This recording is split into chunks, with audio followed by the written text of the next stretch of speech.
தொடர்ந்து 7 பிரிவுகளில் ஆஸ்கர் விருதுகளை அள்ளி வருகிறது ஓப்பன்ஹைமர் திரைப்படம். முக்கிய செய்தியாக பார்த்து கொண்டிருக்கிறோம். தகவல்களை வழங்க இணைகிறார் செய்தியாளர் பார்த்திபன். பார்த்திபன், வணக்கம். தொடர்ந்து விருதுகளை அள்ளி கொண்டு வருகிறது ஓப்பன்ஹைமர் திரைப்படம். இன்னும் எத்தனை விருதுகள் இதற்கு வழங்குவதற்கான வாய்ப்புகள் இருக்கும் என்று எதிர்பார்க்கலாம்? என்ன நீடிக்கிறது ஆஸ்கர் விருது வழங்கும் நிகழ்வில்? காலை வணக்கம் அஞ்சலி.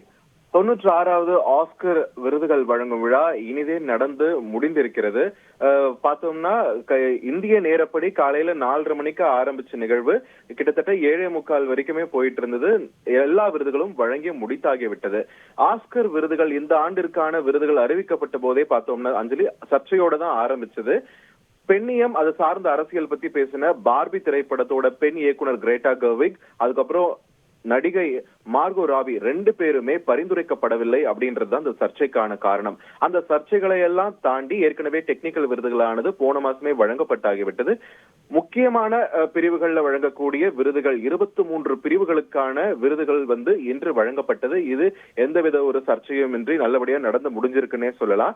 இதுல சுவாரஸ்யமான நிகழ்வுகள் இன்னைக்கு அப்படின்ட்டு பார்க்கும்போது இந்த நிகழ்ச்சியை தொகுத்து வழங்கிய பிரபல அமெரிக்க தொலைக்காட்சி பிரபலமான இவர் ஜிம்மி கிமெல் அமெரிக்க முன்னாள் அதிபர், இப்போ பிரசிடென்ட் ரேஸ்ல முன்னணியில் இருக்கக்கூடிய டொனால்ட் ட்ரம்ப் வம்புக்கு இழுத்தாரு.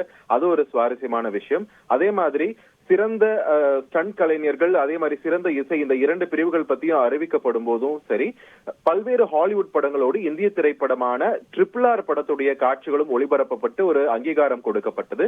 அது ஒரு சிறப்பான தருணமாக அமைந்தது. அதோடு சேர்த்து சிறந்த ஆடை வடிவமைப்பு பிரிவுக்கான விருது வழங்கும் போது அந்த விருது வழங்குவதற்காக வந்த முன்னாள் மல்யுத்த வீரரும் நடிகருமான ஜான் சீனா நிர்வாணமாக மேடையில் தோன்றி அந்த விருதை வழங்கினார். அது ஒரு அரங்கில் சிரிப்பலைகளை ஏற்படுத்தியதுன்னே சொல்லலாம். இந்த மாதிரியான நிறைய சுவாரஸ்யமான விஷயங்கள் இந்த ஆஸ்கர் மேடையில் நடந்தது.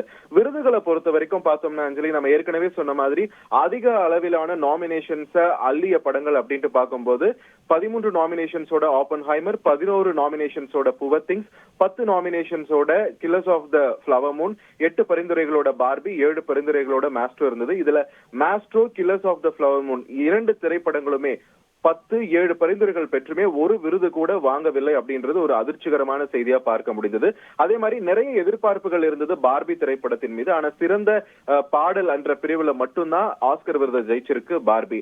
அதே நேரத்துல புவர் திங்ஸ் யாருமே எதிர்பார்க்காம, நாம எக்ஸாம் கொண்டு படிச்ச இன்னொரு கேள்வி வரும் இல்லையா, அந்த மாதிரி புவர் திங்ஸ் யாருமே எதிர்பார்க்காத ஒரு நாமினேஷன் மாதிரி 4 விருதுகளை அள்ளி இருக்கு. என்னென்ன பிரிவுகள் அள்ளி இருக்குன்னு பார்க்கும்போது சிறந்த ஆடை வடிவமைப்பு, சிறந்த மேக்கப் மற்றும் சிகை அலங்காரம், சிறந்த தயாரிப்பு வடிவமைப்பு மற்றும் சிறந்த நடிகைக்கான விருதை புவர் திங்ஸ் அள்ளியிருக்கு. ஏற்கனவே லாலா லேண்டுக்கு ஆஸ்கர் விருது வென்ற எமா ஸ்டோன் இந்த படத்திற்காக மீண்டும் சிறந்த நடிகைக்கான விருதை வென்றிருக்கிறார்.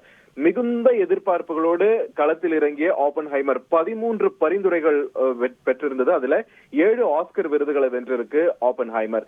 சிறந்த படத்தொகுப்புக்காக ஜெனிஃபர் லேம், சிறந்த ஒளிப்பதிவுக்காக ஹாய்டே வேன் ஹோய்டெமா, சிறந்த இசைக்காக லுட்விக் கோரன்சன், சிறந்த துணை நடிகருக்காக ராபர்ட் டவுனி ஜூனியர், சிறந்த நடிகராக கிலியன் மர்ஃபி, சிறந்த இயக்குனராக கிறிஸ்டோபர் நோலன், அப்புறம் சிறந்த திரைப்படம், இந்த 7 பிரிவுகளிலுமே ஓப்பன்ஹைமர் ஆஸ்கர் விருதுகளை வென்றிருக்கிறது. சோ இந்த வருடம் எல்லாருமே நிறைய பேர் கணிச்ச மாதிரி, நிறைய பேர் எதிர்பார்த்த மாதிரி அதிக ஆஸ்கர் விருதுகளை அறுவடை செய்திருக்கிறது ஓப்பன்ஹைமர். சோ இத்துடன் இந்த ஆண்டிற்கான ஆஸ்கர் விருதுகள் நிறைவு பெறுகின்றன. Oppenheimer, poor things, zone of interest அதிக அளவில் ஆஸ்கர் வென்ற திரைப்படங்களாக இந்த வருடத்தில் இருக்கிறது. சுவாரஸ்யங்களோடும் நிறைய சிரிப்பலைகளோடும் நிறைய வெற்றி களிப்போடும் நடந்து முடிந்திருக்கிறது இந்த வருடத்திற்கான ஆஸ்கர் விருதுகள் விழா. அஞ்சலி, விவரங்களுக்கு நன்றி பார்த்திபன். செய்திகளை உடனுக்குடன் தெரிந்து கொள்ள உடனே சப்ஸ்கிரைப் பண்ணுங்க.